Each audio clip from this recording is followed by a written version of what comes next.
Bir digər sual yay yağı və qış yağı.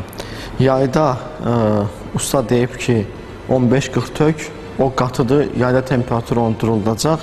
Qışda isə duru yağ tök, havanın temperaturuna görə 10-40 məsləhətdir, 5-40 məsləhətdir. Deməli, siz həmişə soruşursunuz ki, mən bu yağı istifadə edirəm, indi qışda hansı yağ istifadə edim? Yayda bunu istifadə edirdim, qışda hansını istifadə edim ya da tam tərsi. Qışda bunu istifadə edirdim, yayda hansını istifadə edim? Bu, Sovet vaxtından Azərbaycan uzun müddət eyni motorlara və eyni avtomobillərə xidmət etdi və eyni tipli yağlar buraxılırdı. Köhnə texnologiyada yay və qış yağı var idi. Yay və qış yağı köhnənin texnologiyasıdır. Bugün yay və qış yağını çöldəki temperaturla çöldəki temperaturun yay və ya qış yağına təsiri ustaların dediyi kimi deyil. Məsələn, ustalar deyir ki, çöldə artıq yay gəlib 40 dərəcə temperatur var, sən 15-40 istifadə etməlisən. İndi mən də həmişə o ustalara belə bir sual verirəm. Siz mənə sual verəndə mən də sizə belə bir cavab verirəm ona aid. Məsələn, deyir ki, 15-40 tökək, çöldə temperatur 40 dərəcədir. Motorun işləmə temperaturu 90 dərəcədən başlayaraq 100, bəzi maşınlarda 110 dərəcəyə qədər qalxır.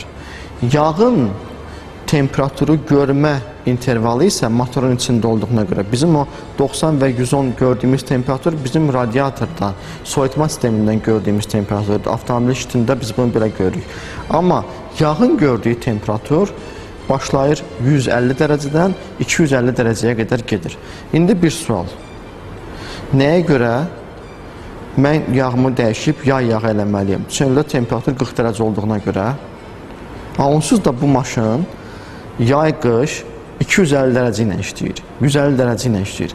Bu çöldə temperatur 20 dərəcə artdı, 15 dərəcə azaldı. Bunun yağa heç bir dəxli yoxdur. İkinci bir şey, bu köhnə texnologiyanın olduğu üçün müasir dövrdə müasir yağlar artıq sezonlu yağ gedir. Çünki bu əvvəllər də var idi, sadəcə biz bunu görmürdük. Yəni bizim ustalar bunu görmürdü. Əvvəllər də sezonlu yağlar vardı.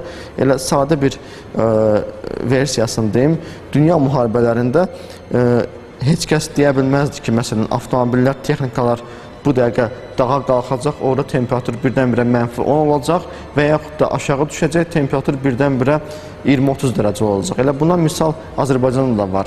Məsələn, yayın ortasında Bakıda biz 40 dərəcə temperaturu görürüksə, ola bilər ki, o qədər yuxarı hündür bir yerə qalxarıq ki, Azərbaycan ərazisində hündür bir dağa qalxarıq ki, orada qar da ola bilər. Yəni, temperatur artıq minusa düşə bilər. Belə çıxır ki, biz getdiyimiz yerdə yağı boşaltmalıyıq, qış yağını tökməliyik, təzədən maşınlara getməlidir və gəlməlidir. Ondan sonra biz yenidən yağ yağı tökməliyik. Belə bir şey yoxdur. Artıq müasir yağlar sezonlu yağ, bütün mövsümlərə uyğun yağlar gəlir və yenə də deyirəm, o ustaların çöldəki temperaturu dəyişəndə siz yağı dəyişməyi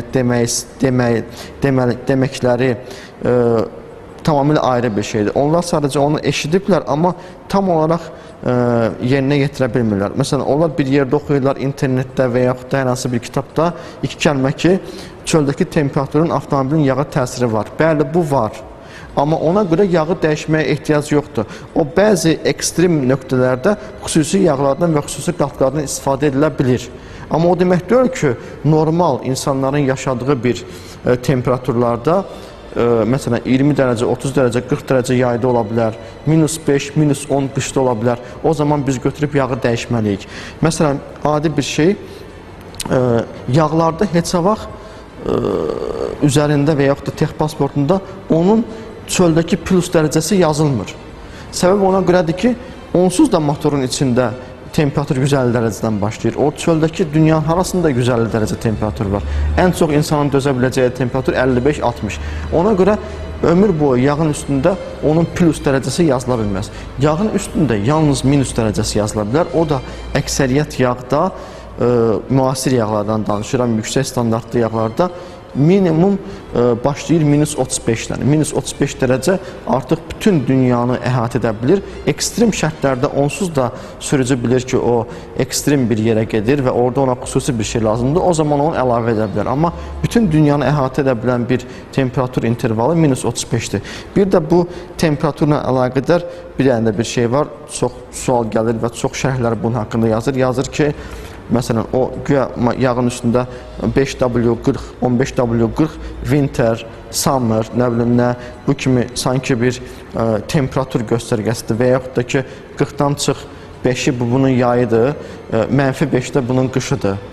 Belə bir şey yoxdur. Mən onu sadə bir şeylə sübut edə bilərəm ki, müasir yağlarda 5-30, elə adicə 5-30, 10 cürə, bir firmada 10 cürədir və bunların temperatur intervalı, minus, plusu qoyduq bir qırağa, minus intervalında bunlar bəzən elə olur ki, -35, -45, -55, hətta -60-a qədər gələr çıxır. Eyni yağ 5-30, onun o istifadə olunacaq yerinə görə o diapazonu dəyişdirə bilirlər. Yəni o üzərində yazılan 5-40, 10-40, 15-40 yağın temperatur intervalını göstərmir, yaylıq, qışlıq olduğunu göstərmir. Yalnız onun texpasportunda və arxadasında və yaxud da qabağında yazılır sezonlu yağ və yaxud da ki, yaylıq, qışlıq yağ. Bu dəqiqə yaylıq, qışlıq yağı ancaq çox zəif, aşağı keyfiyyətli istehsal edən ölkələr buraxır. Bu dəqiqə demək olar ki, bütün dünya sezonlu yağlara, bütün mövsümlü yağlara keçib. Yəni artıq o